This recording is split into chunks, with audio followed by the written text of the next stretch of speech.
Assalamualaikum warahmatullahi wabarakatuh. Selamat pagi, selamat siang, selamat malam, teman-teman. Jadi, kenalin dulu, aku Asifah Syarah Fadilah dari Teknik dan Pengelolaan Sumber Daya Air. Di sini, aku akan sedikit membagikan beberapa contoh-contoh soal dari fisika bab kinematika.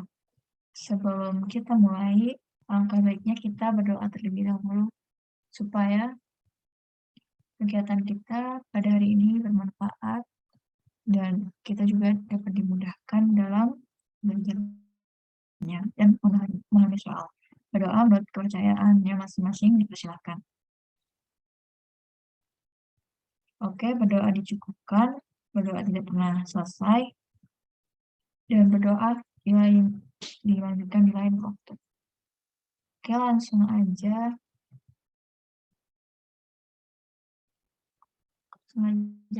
Yang pertama, soal pertama. Kecepatan sebuah partikel yang sedang bergerak pada bidang x adalah V sama dengan PT dikurangi Q/T kuadrat dalam arah I ditambah 2 angka 21 dalam arah C dengan V dalam meter per sekon dan T dalam sekon. Untuk T lebih dari 0 jika P sama dengan 3,5 dan Q sama dengan 3,5. Tentukan waktu dalam 1 sekon ketika percepatan dengan 0. Oke, yang pertama-tama teman-teman, kalian coba dahulu pause videonya. Ini pembahasannya jangan dilihat dulu, dicoba dulu, kalau mentok baru lihat pembahasan kayak gitu. Pertama-tama kita tulis nih, diketahuinya apa aja. Yang diketahui itu fungsi dari kecepatan itu PT ini. Kita tulis dulu fungsinya, terus T-nya itu ada syaratnya lebih dari 0, P-nya ini, Q-nya ini. Nah, yang ditanyain apa? Yang ditanyain itu waktu ketika percepatannya itu sama dengan 0. Udah nih, kita langsung aja nih. Kita yang diketahui apa tadi? Yang diketahui adalah kecepatannya. Kita tahu bahwa percepatan itu adalah turunan dari kecepatan terhadap waktu. Yang diketahui kecepatan berarti kita harus turunin dulu supaya dapat percepatannya.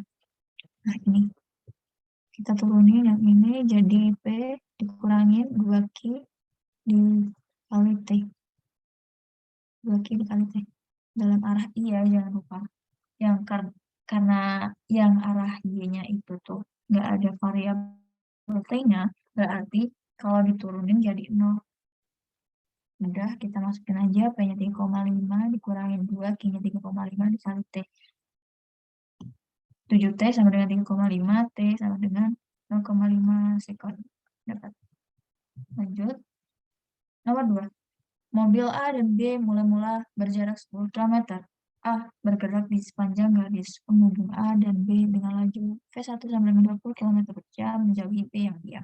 30 menit kemudian, B bergerak mengejar A dengan laju konstan V2. Jika B menyusul A setelah menempuh jarak 90 km, maka besar laju V2 adalah kita tulis dulu yang diketahui apa aja. Terus kita sketsakan nih maksud dari soal tuh gimana biar kita tuh bisa mengetahui apa sih maksud soal. Nah, tadi selang waktu yang dibutuhkan B untuk menyusul A itu tuh 0,5 jam. Ya kan 30 menit kemudian. Terus mobil B yang diam itu terpisah dengan mobil A yang bergerak sepanjang 10 km. Terus yang A udah bergerak nih sampai 90 km. Berarti ketika mobil A bergerak hingga 90 km, itu tuh jaraknya 80 km.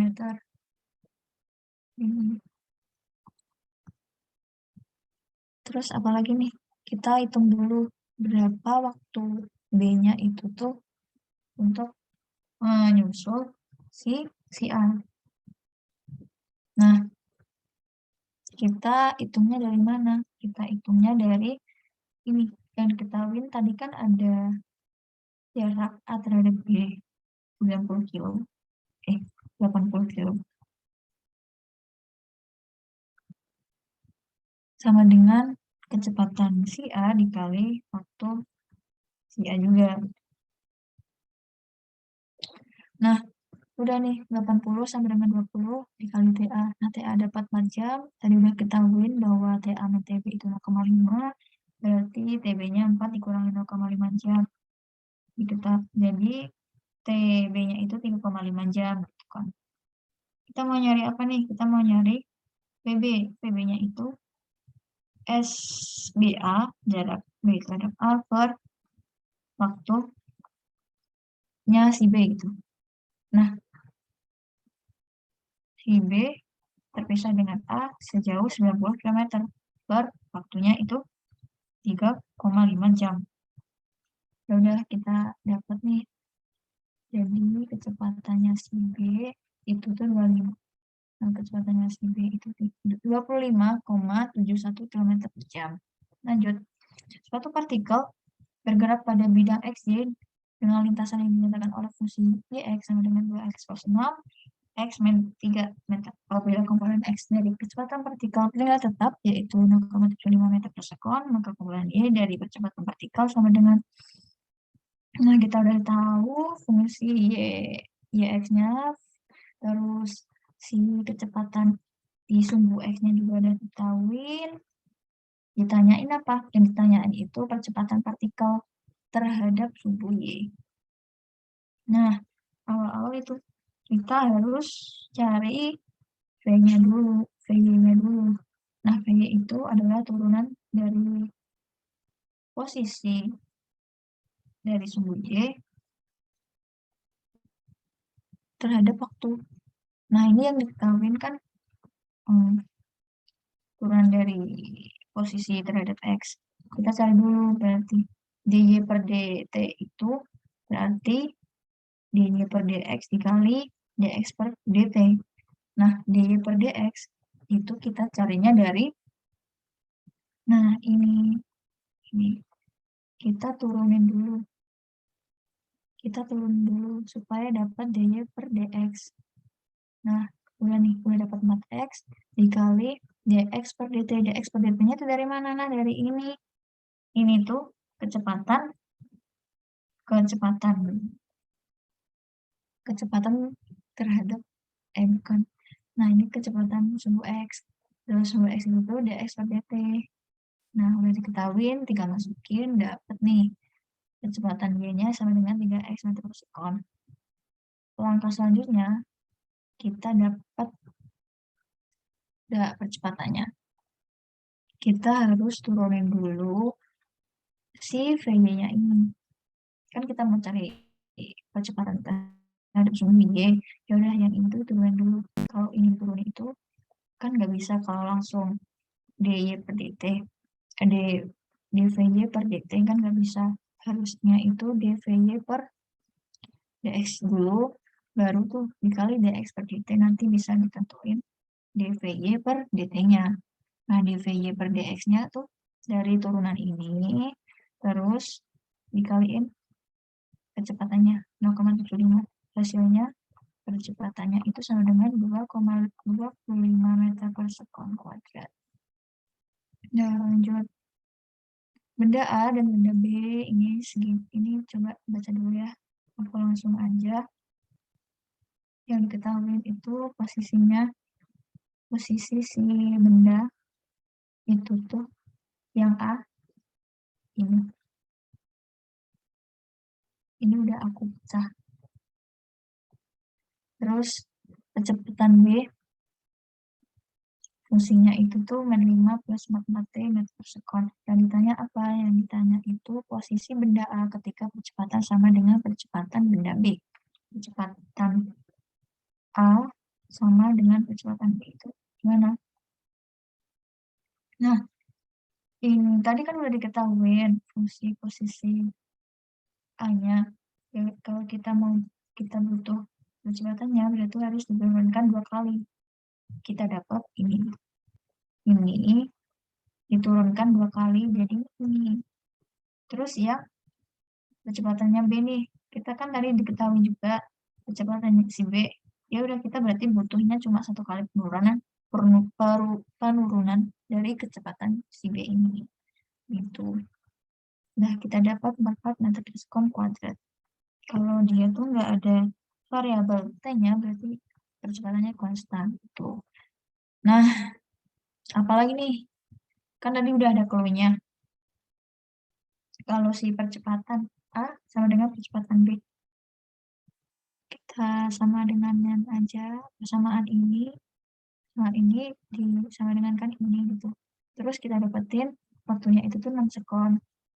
Nah, waktu ini buat nyari posisi si A ini gitu pada waktu 6. Udah kita masukin aja. Kan udah diketahui bahwa posisi si A itu fungsinya ini. Kita masukin ke sini, jadi diperoleh bahwa posisi benda A pada waktu 6 sekon adalah 104 meter. Oh ya teman-teman, jangan lupa ya dicoba dulu biar kalian itu paham gitu seberapa apa kesalahan kalian di mana, kalian harus belajar lebih gimana gitu. Oke, lanjut saja. Dan nomor 5 itu suatu partikel yang bergerak di sepanjang sebuah X dinyatakan oleh fungsi ini, di mana B-nya ini, C-nya ini. Nah, kecepatan rata-ratanya itu berapa? Dari selang waktu T1 hingga T2. Nah, sama seperti kayak sebelumnya, kita tulis yang diketahui dulu, fungsi posisinya itu ini. Terus yang ditanyain apa? Yang ditanyain itu kan kecepatan rata-rata. Ya udah, kita tinggal mencari aja gitu. Caranya itu dengan cara perubahan jarak dari perubahan posisi dibagi perubahan waktunya. Nah, kita kan udah tahu nih fungsi dari posisinya ini tuh ini. Terus kita juga udah tahu yang ditanyain itu dari waktu 0 hingga 4, berarti perubahan waktunya itu 4. Ya kan? Ya udah tinggal masukin aja. Jadi dapat diperoleh bahwa V rata-ratanya itu 16 meter per sekon. Oke, itu. Lanjut. Semangat teman-teman ya. Ini baru setengahnya soal. Oke, lanjut. Pada saat T0, sebuah meriam menembakkan peluru ke udara sehingga peluru bergerak mengikuti lintasan gerak parabolik. Pada saat 2,5 detik, posisi peluru tersebut berada pada 10 meter arah horizontal dan 20 meter arah vertikal dihitung dari posisi awal peluru tersebut ditembakkan. Jika percepatan gravitasi adalah 10 meter per sekon kuadrat, peluru jatuh di tanah pada jarak berapa? Itu. Yang ditanyain, yang diketahui itu T0. T0 itu peluru baru ditembakkan, ya kan? Terus T2,5 itu tuh peluru berada pada posisi 40 meter arah horizontal dan arah vertikalnya itu 10 meter arah horizontal dan 40 arah vertikal kayak gitu. Terus gravitasinya itu 10 meter per sekon kuadrat. Yang ditanyain apa? Misalnya itu peluru jatuh di tanah pada jarak berapa? Nah, berarti kan logikanya kalau peluru jatuh di tanah itu kita kan carinya jarak horizontal terjauhnya kan. Gak mungkin kalau peluru jatuh itu baru baru di tengah-tengah perjalanan jatuh. Ya bisa sih, tapi kurang ideal lah. Gitu. Kita sketsakan dulu ini dalam sumbu Y, ini dalam sumbu X. Peluru ditembakkan, terus peluru di sini. Yang ditanyain adalah jarak ini. Caranya gimana? Caranya itu cari dulu V0x-nya sama V0y-nya. Nah, dari V0x itu bisa dicari dari rumus X sama dengan V0x dikali T. X kan yang diketahui itu dalam waktu 2,5 kan. Pada saat T 2,5 itu tuh jarak horizontalnya 10. Terus T-nya 2,5. Ya udah, kita dapat V0x-nya itu 10 dibagi 2,5. Jadi V0 dalam sumbu X-nya itu 4 meter per sekon. Terus lagi kita cari V0Y. V0Y itu juga sama. Kita kan tadi tahu bahwa posisi vertikalnya itu tuh 40 meter. Kita pakai rumus yang GLDB. Soalnya kan gerak lurus berubah beraturan. V0Y dikali T ditambah setengah GT kuadrat.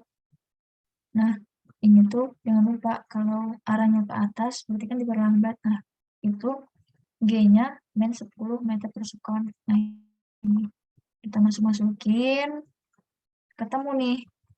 V0Y-nya itu 28,5 meter per sekon.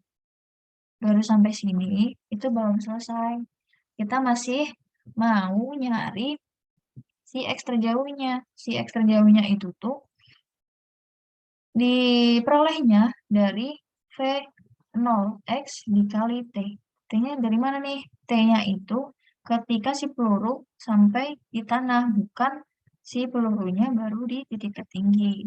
Gitu. Jadi kita harus cari dulu. Nah, untuk carinya itu pakai rumus yang Y sama dengan V0Y dikali T ditambah setengah GT kuadrat. Kita pakainya saat Y-nya itu 0. Terus V0-nya 28,5 ditambah setengah. Terus jangan lupa G-nya itu negatif, min 10 dikali T kuadrat. Nah, kita cari T-nya. T-nya bisa sama dengan 0, sama T-nya bisa sama dengan 28,5 per 5. Kita nggak pakai yang ini, karena kalau ini tuh pelurunya baru ditembakkan. Sedangkan yang kita cari kan ini, peluru yang sampai di tanah. Waktu peluru sampai di tanah, berarti yang dipakai yang ini. Yang ini.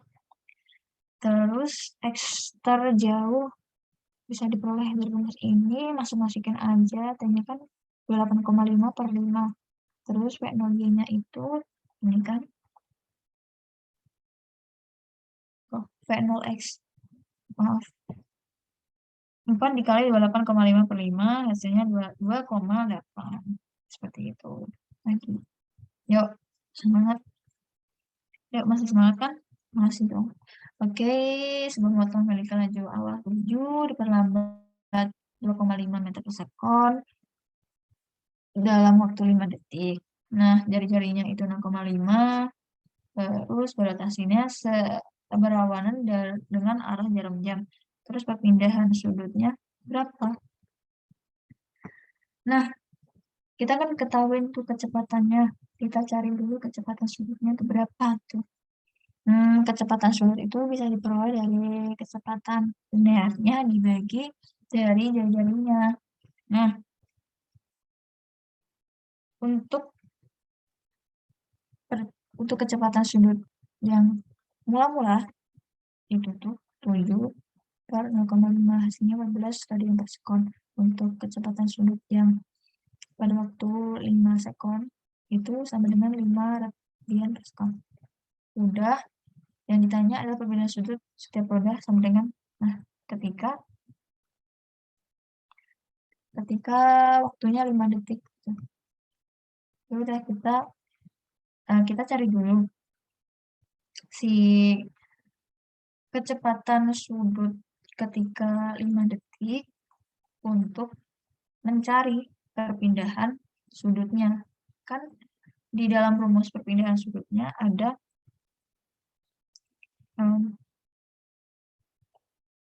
percepatan sudut ditambah setengah dari percepatan sudut dikali T kuadrat. Udah, bukan kita masukin aja. Tadi kan kecepatan sudut pada waktu T sama dengan 5. Terus kecepatan sudut awal-awal 14 kali T-nya 5 ditambah percepatan sudut dikali T waktunya 5. Terus kita peroleh percepatan sudutnya itu 9/5 radian per sekon kuadrat. Yang udah ketemu, tinggal masukin ke sini. Jadi kita dapat perpindahan sudutnya itu 47,5.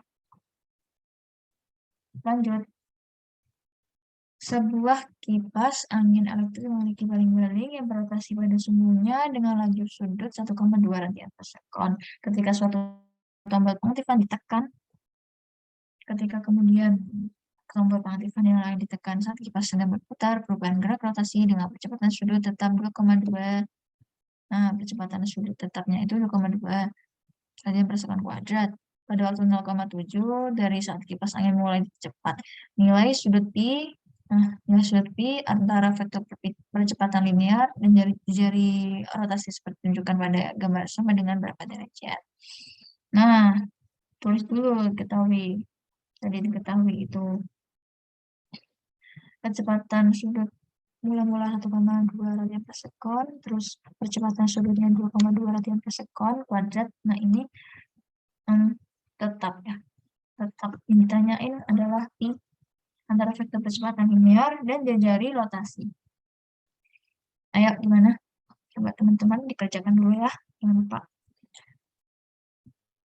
Jadi kita cari dulu yang percepatan linearnya. Nah, percepatan linear itu diperoleh dari percepatan sudutnya dikali jari-jarinya. Nah, percepatan sudutnya 2,2 dikali jari-jarinya nggak tahu. Kita biarin aja dulu seperti ini. Nah, percepatan si R itu yang ini ya, yang jari rotasi itu gimana nih? Kita kan harus cari percepatan R-nya juga. Nah, percepatannya itu diperoleh dari bukan ini tuh, ini rumusnya AR sama dengan omega kuadrat dikali F. Nah, omeganya ini tuh harus dicari dulu. Soalnya yang diketahui tadi tuh kecepatan mula-mulanya. Ya, kalau yang ini tuh kecepatan sudut pada saat T 0,7. Yuk kita cari ini. Kecepatan pada waktu 0,7 sama dengan kecepatan mula-mula dikali waktunya ditambah percepatan dikali T. Kita masukin dengan T-nya 0,7 diperoleh kecepatan pada T sama dengan 0,7, 2,74 radian per sekon. Kita masukin ke sini, kita peroleh AR. Karena R-nya juga belum diketahui, kita biarin aja dulu. Nah, kita udah punya percepatan linear, juga udah punya percepatan dari jari rotasinya. Tinggal kita cari si sudut pi-nya berapa gitu kan. Tan pi itu sama dengan AT bagi AR. Nah, tuh masukin AT-nya berapa, AR-nya berapa. Nah, tan inverse-nya itu jadi P sama dengan 16,33 derajat. Itu lagi. Nah, ini soal pemahaman aja. Jadi, gambar 1 menunjukkan pergerakan vertikal di sepanjang sumbu X yang mengalami 3 periode kecepatan. Tentukan peringkat perubahan kecepatan yang dihasilkan dari ketiga periode ini dari yang terbesar hingga terkecil. Nah, gimana nih? Ini tuh simpel banget tuh. Jadi kayak kalian tinggal lihat dari luasan daerah di bawah grafiknya aja gitu. Atau kalian bisa tinjau dari rumus yang V sama dengan A dikali T. Nah, kayak itu aja. Berarti yang satu, P1 deh. P1 itu percepatannya ada 1, 2, 3, 4. 4 dikali waktunya itu ada 1, 2, 2. Berarti V1-nya itu 8 meter per sekon. Terus V2-nya itu berapa? Percepatannya itu 1, 2, 2 dikali. Waktunya berapa? 1, 2, 3, 4. Nah, 4 berarti 8 meter per sekon juga.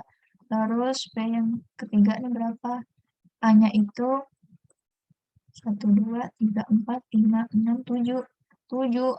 Terus waktunya berapa? Waktunya itu 1. Nah, 7 meter per sekon. Jadi, peringkat perubahan kecepatan yang dihasilkan dari ketiga periode ini yang terbesar. Berarti kan P1 sama dengan P2 lebih besar P3. Gitu. Simpel banget. Lanjut, ini juga simpel banget teman-teman. 3 buah peluru dilontarkan pada ketinggian, kecepatan dari sudut yang sama. Ketinggian, kecepatan dari sudut yang sama. Seperti yang ditunjukkan pada gambar 2. Gambar 2. Ketiga peluru tersebut kemudian mendarat di tiga situasi yang berbeda akibat perbedaan morfologi bumi. Tentukan peringkat kecepatan. Kecepatan pendaratan akhir dari peluru yang terbesar hingga terkecil. Nah, kalau ini aku tinjaunya dari rumus yang ini. VT kuadrat sama dengan V0 kuadrat ditambah 2GH. Yang Pak, ini itu kecepatan gravitasi. Kalau ke atas itu nilainya min.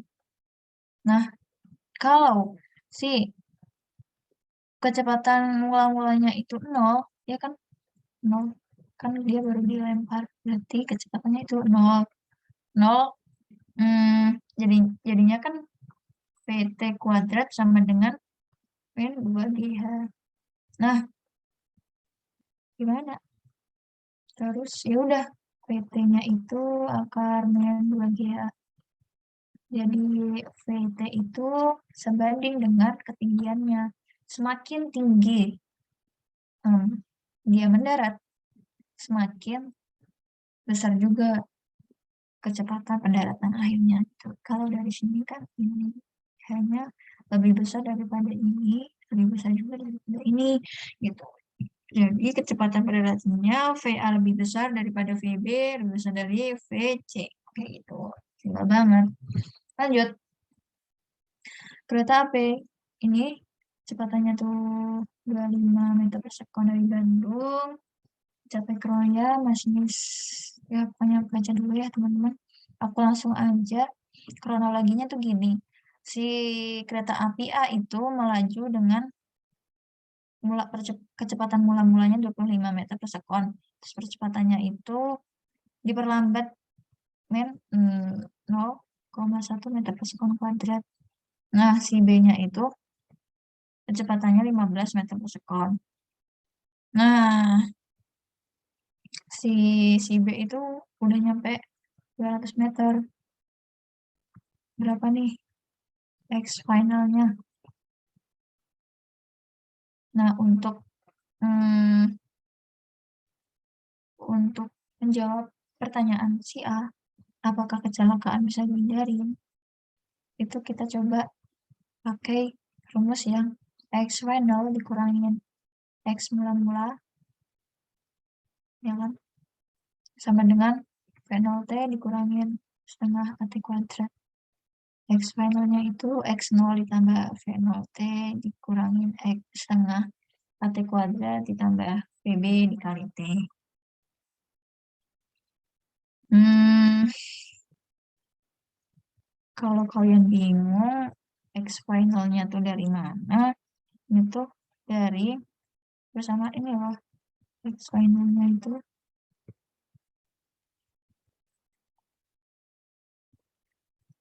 X final tuh yang ini. Nah, ini yang dicari itu X0. X0-nya tadi berapa?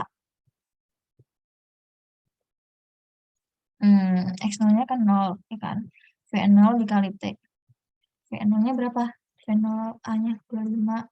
25 dikali T. T-nya itu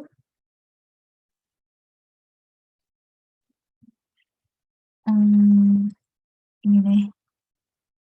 0 juga dikurangin setengah AT kuadrat ditambah PB dikali T. Nah, kayak gitu tuh.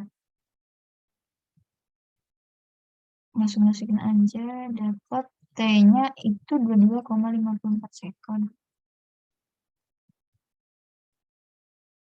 Ya, ya. VB-nya udah diketahuin, ini 15. A-nya juga udah diketahuin, ini udah langsung main gara-gara perlambatan ya. Jadi kalau ini mau masukin ini, nggak perlu ini dimasukin lagi gitu. Jadi awalnya tuh plus setengah AT kuadrat, gara-gara si A-nya itu negatif per lambatan. Jadi aku tadi langsung nulisnya min gitu. V0-nya 25. Nah, T-nya kan dicari. Ya, gitu. Dapat deh T.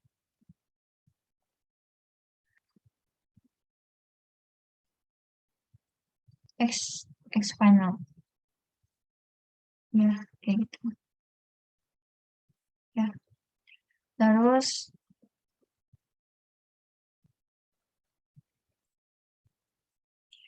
kita gini, kalau mau pembuktian, bentar. Kan tadi T-nya itu positif ya. Berarti si keretanya itu kecelakaan gitu. Jadi pasti kecelakaan soalnya T-nya itu positif. Gimana tuh pembuktiannya? Pembuktiannya itu misalnya VA-nya sama dengan 0, VA-nya sama dengan 0 itu rumusnya V0 dikali A dikurangin A dikali T. Nah, V0 A itu 25 dikurangin 0,1 dikali T. Nah, T-nya itu 250 sekon. 250 sekon itu si kereta A-nya baru berhenti.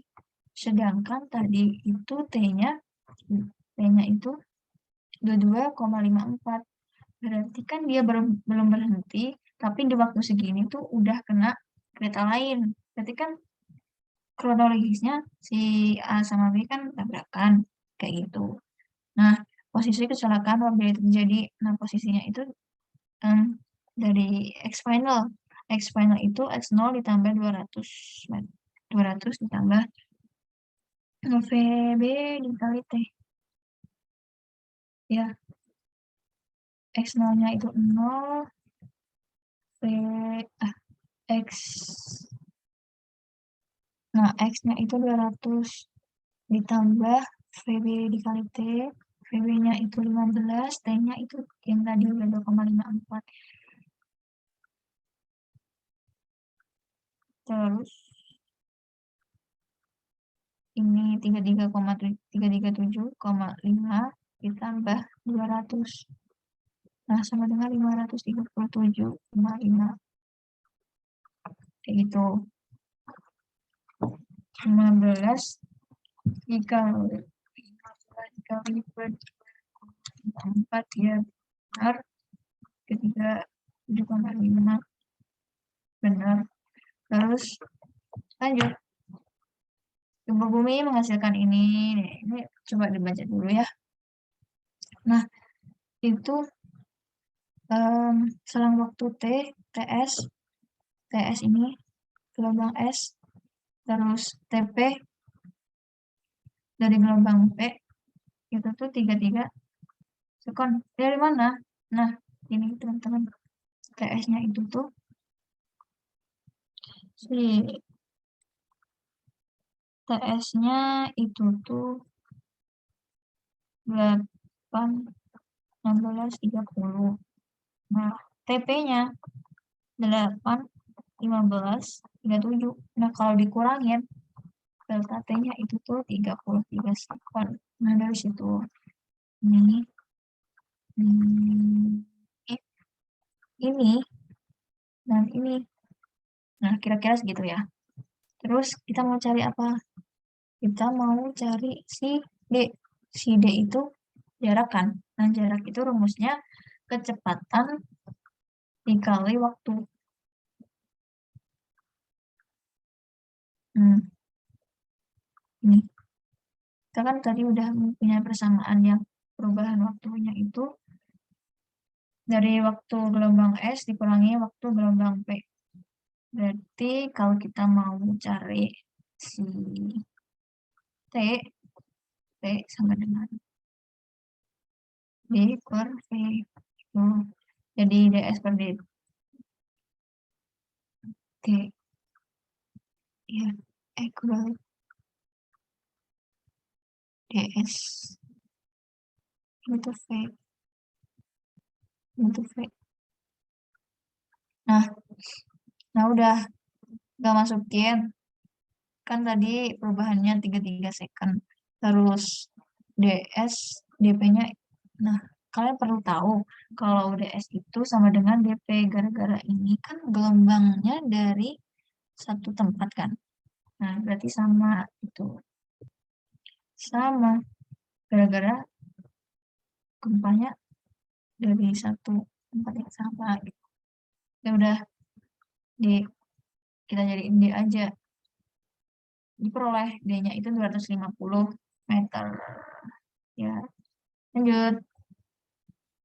Seekor belalang melompat ke udara dari tepi tebing vertikal. Seperti yang ditunjukkan pada gambar 5. Nah, ini dari informasi pada gambar tersebut tentukan A kecepatan awal belalang dan B tinggi tebing. Diketahui tuh hmm, kecepatan awal dari sumbu X-nya. Sumbu X-nya itu 0. Nah, sumbu Y-nya itu min 9,8. 9,8. Ini tuh percepatan gravitasi. Men gara-gara dia ke atas diperlambat gitu kan. Terus VY-nya juga 0. Terus Y min Y 0-nya itu 0,067 meter. Itu yang diketahui kan ini sentimeter. Kita ubah dulu menjadi meter, jadinya 0,067 meter. Terus kecepatan awal tuh diperoleh dari rumus VY kuadrat sama dengan V0Y dikurangi 2A dikali perubahan dari ketinggiannya tuh. Ya udah masukin aja V-nya kan tadi udah ada 0, terus si V0Y-nya yang dicari, terus A-nya juga ada, tapi jangan lupa ya ini dalam sumbu Y, makanya ini tuh ketinggiannya juga Y gitu. Oke, kita dapat nih. Udah dimasukin semua, dapat V0Y-nya. V0Y-nya itu 1,5 meter per sekon. Ini buat apa? Buat ngitung si waktunya yang dibutuhin buat buat cari tinggi tebing. Ya, seperti itu. Jadi perubahan X dikurangin X0 sama dengan 1,06. Ini dari X0 hingga X akhir itu 1,6. Terus V0 dikali T ditambah setengah T kuadrat. Kita peroleh T-nya itu X min X0 per V0 dikali X. T-nya itu jadi deh 1,15 second. Udah kita masukin Y min Y0 dengan V0 Y plus setengah GT kuadrat. V0 Y-nya udah tahu ini. Terus G-nya itu min 9,8. T-nya pakainya yang ini. Gitu. Dapat deh. Tingginya itu Y min Y0. Min 4,66. Ini minnya nggak dianggap ya. Yuk, kurang 2 lagi. Ini gerak relatif ya. Gerak relatif. Pada pertandingan final Liga Champion UEFA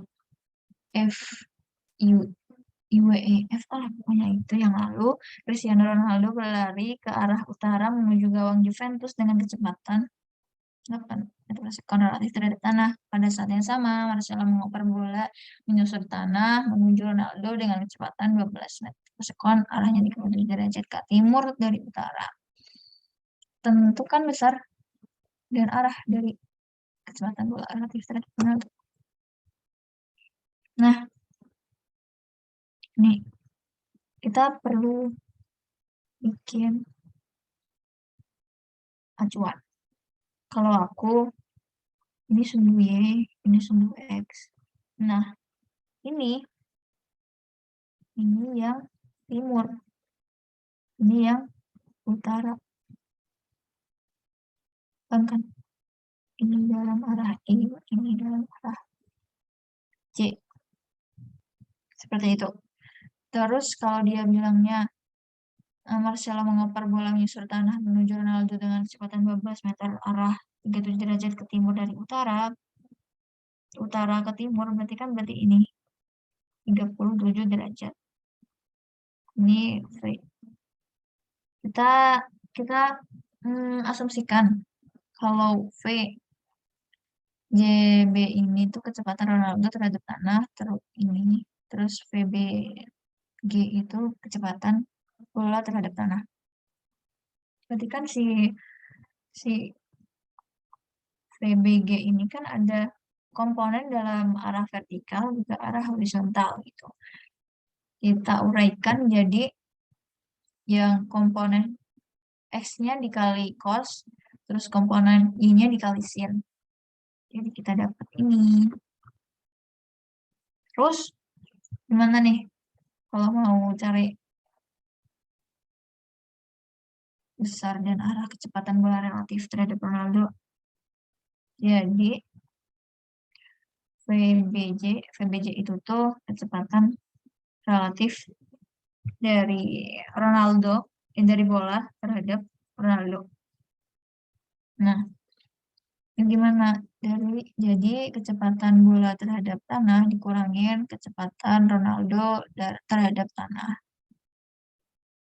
Komponen I-nya itu 9,58 dikurangin 8 meter per sekon. 8 meter per sekon dari mana? Itu kan tadi si Ronaldo berlari ke arah utara. Berarti kan kecepatannya si Ronaldo dalam sumbu X kan. Ya udah kita kurangin 9,58 dikurangin 8 jadinya 1,58 ini. Terus si komponen Y-nya jangan lupa dimasukin. Ya udah langsung aja kalau mau cari resultannya itu berarti komponen I-nya dikuadratin ditambah komponen I-nya dikuadratin dapat deh V bola terhadap V bola relatif terhadap Ronaldo itu 7,39 meter per sekon. Nah, soal terakhir ini tuh gambar di samping menunjukkan tiga lintasan sebuah bola yang ditendang di tanah. Jika gesekan udara diabaikan, urutkan dari yang terbesar. A. Waktu yang ditempuh. B. Komponen kecepatan awal arah vertikal. C. Komponen kecepatan arah horizontal. Dan D. Laju awal. Untuk yang laju awal, kalian cari sendiri ya. Nggak deh, aku bahas aja. Kalau untuk jawab soal yang A itu, kita tinggalin jauh ininya aja. Kan rumus GLBB itu yang dalam arah vertikal V0 Y dikali T dikurangin setengah GT kuadrat minus gara-gara ke atas diperlambat kan. Kalau ininya 0, berarti kan ini hilang. Y sama dengan min setengah GT kuadrat. Kalau G-nya itu sama semua, berarti kan nggak diperhitungkan. Jadi yang dihitung adalah si T-nya. Jadi em, Y-nya itu sebanding dengan T. Nah, gara-gara si Y-nya ini dari apa? Satu, dua, tiga itu sama semua. Berarti T-nya juga sama semua. Gitu, udah gitu aja. Terus yang B, komponen kecepatan awal arah vertikal. Sama, pakai rumus yang VY kuadrat sama dengan V0 kuadrat ditambah 2GH. Kalau V0-nya itu tuh 0, kan kita tinggal tinggal lihat si ketinggiannya nggak sih, soalnya VY itu akan sebanding dari akar ya. Nah, karena hanya itu juga sama semua, ya kan? Jadi kecepatannya juga sama semua gitu. Next, komponen kecepatan arah horizontal. Kecepatan arah horizontal V0 ini kan V0 X T per T. Untuk cari XT, kan kita udah tahu juga kalau T-nya juga T dari grafik 1, 2, 3 itu sama semua, ya kan? Berarti kalau sama semua, si si V0 Vx-nya bukan V0 tapi Vx. Vx-nya itu bergantung pada jarak horizontalnya. Nah, kita tahu bahwa grafik 1 hmm, jarak horizontalnya itu lebih kecil daripada grafik 2 dan grafik 2 itu jaraknya lebih kecil daripada jarak horizontal grafik 3. Jadi dapat disimpulkan bahwa kecepatan arah horizontalnya itu Vx1 lebih kecil dari Vx2, lebih kecil dari Vx3. Gitu, gampang. Udah. Terus yang D ya, komponen laju awal. Karena komponen kecepatan vertikal ketiga bola sama dan kecepatan sudutnya dengan kecepatan atas sudut elevasi, gimana sih? Jadi gini, karena komponen vertikal ketiga bola sama, vertikalnya ini sama, dan sudut sudut kan sudut ini sudutnya tuh sama semua gitu. Sudutnya sama, bukan, sudut si A ini lebih besar daripada sudut si grafik eh jadi sudut si grafik 1 ini ini ini ini sorry, gambarnya jelek. Jadi ini grafik 1, 2, 3. Si satu karena jarak horizontalnya itu lebih pendek, berarti kan sudutnya lebih besar daripada sudut grafik 2 dari sudut grafik 3. Jadi ini kan kalau V0x sama dengan Vx sama dengan V0x dikali cos eta, ya kan? Dikali X eta. Kalau V0x-nya kan sama semua. Jadi yang dipengaruhi itu tuh dari sudutnya, semakin besar berarti semakin kecil gitu. Jadi urutannya V3 lebih besar daripada V2 lebih besar. V2 lebih. Aduh.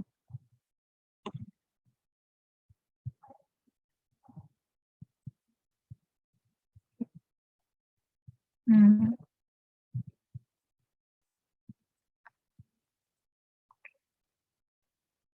Em, jadi kayak gitu aja. Tadi yang jawaban D itu tuh kecepatan 3 lebih besar dari kecepatan 2 lebih besar dari kecepatan 1 gitu. Sekian dari aku, kurang lebihnya mohon maaf. Kalau ada salah mohon dikoreksi. Semoga bermanfaat dan semoga kalian terbantu dengan adanya tutorial ini. Aku harap semoga ini sekalian bagus semua, amin. Udah itu aja. Assalamualaikum warahmatullahi wabarakatuh.